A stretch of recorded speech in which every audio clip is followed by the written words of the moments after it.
ஆண்டவராகிய இயேசுவின் நாமத்தினால இந்த காலை வேளையில் கூட உங்கள் யாவரையும் வாழ்த்துகிறேன். கர்த்தர் உங்களை ஆசீர்வதிப்பாராக. இந்த நாளிலே கூட சங்கீதம் 139 8ஆம் வசனத்தை கூட வாசித்து தியானிக்கலாம். நான் வானத்திற்கு ஏறினாலும் நீர் அங்கே இருக்கிறீர், நான் பாதாளத்தில் படுக்கை போட்டாலும் நீர் அங்கேயும் இருக்கிறீர். மிக அருமையான வேத வசனம். இந்த வேத வசனத்தில் கூட தேவன் எங்கு சென்றாலும் என்ன செய்து கொண்டிருந்தாலும் நம்மை காண்கிறவராய் இருக்கிறார் என்பதை இந்த வசனத்தின் மூலம் நம்ம அறிந்து கொள்ள முடியும்.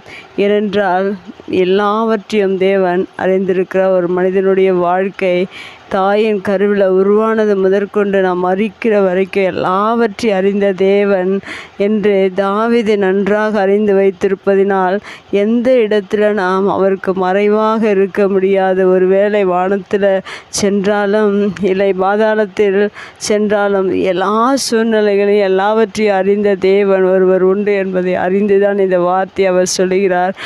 எப்படிப்பட்ட இடத்தில் இருந்தாலும் தேவனுடைய கரம் நம்மை பாதுகாக்கிறது. தேவன் நம்மை முழுவதுமாய் அறிந்திருக்கிறார். அது மாத்திரமல்ல, தேவன் ஒவ்வொரு நாளிலும் நம்மை எப்பொழுதும் நம்மை பாதுகாக்கிறவராக, நம்மை அரவணைக்கிறவராக, நம்மை எப்போதும் நம்மோடு கூட இருந்து நம்மை ஒவ்வொரு நாளும் நடத்துகிற தேவன். அவர் நம்மை உருவாக்கினதே ஒரு அதிசயமாக நம்மை உருவாக்கி இருக்கிறார். பிரமிக்கத்தக்க அதிசயமாக தேவன் நம் ஒவ்வொருவரையும் உண்டாக்கி இருக்கிறபடினால் இது எல்லாவற்றையும் நாம் அறிந்து கொள்ளும்போது, தேவன் எல்லாவற்றையும் அறிந்திருக்கிறார் என்பதை ஒரு மனிதன் அறிந்து கொள்ளும்போது இன்னும் அவரை நாம் அதிகமாக துதிக்க வேண்டும்.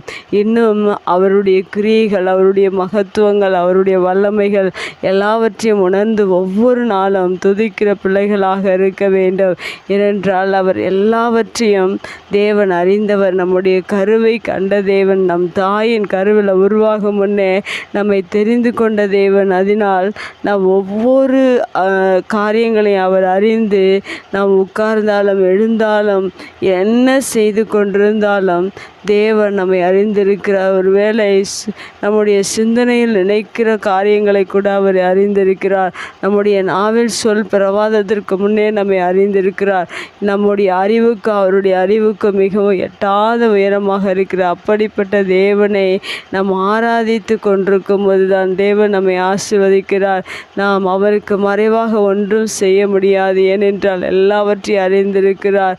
தேவன் நம்முடைய கருவையும் கண்டிருக்கிறார்.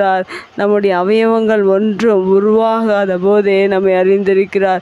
இப்படி எல்லாவற்றையும் அறிந்த தேவனை நீங்கள் ஒவ்வொரு நாளிலும் நீங்கள் அவரை நன்றியோடு கூட அவரை துதித்து ஒவ்வொரு நாளும் அவரோடு கூட ஐக்கியமாக இருப்பதற்கு அவரை ஒவ்வொரு நாளும் நேசிக்கிற பிள்ளைகளாக இருக்க வேண்டும்.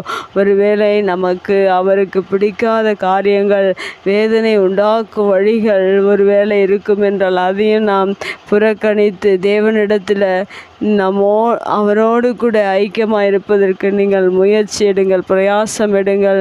அது மாத்திரமல்ல, ஒவ்வொரு நாளும் உங்களை ஒப்பு கொடுத்து தேவனுடைய சித்தத்தின் பிரகாரமாய் உங்களை நடத்தும்படியாக அவருடைய கரத்தில் ஒப்பு கொடுங்கள்.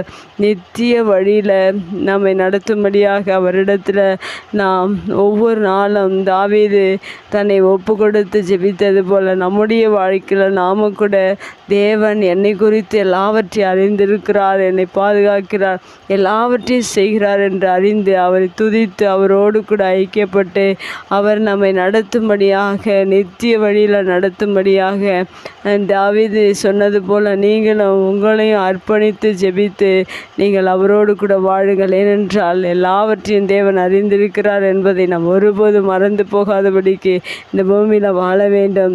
கண்களை முடிச்சு வைக்கலாம். எங்கள் அன்பு தகப்பனே, இந்த அருமையான வார்த்தைக்காக நன்றி செலுத்துகிறோம். நீர் எங்களை ஆராய்ந்து அறிந்திருக்கிறபடினால நாங்கள் எங்கு சென்றாலும் எங்களை நீர் ஆண்டவரை காப்பாற்றி எங்களை நடத்தி எங்களை ஆசீர்வதித்து நீர் நடத்துகிறதற்காக எமக்கு நன்றி செலுத்துகிறோம். நீர் எங்களை உம்முடைய வழியில் நித்திய வழியில் நீர் நடத்தும்படியாக எங்களை ஒப்பு கொடுக்கிறோம்.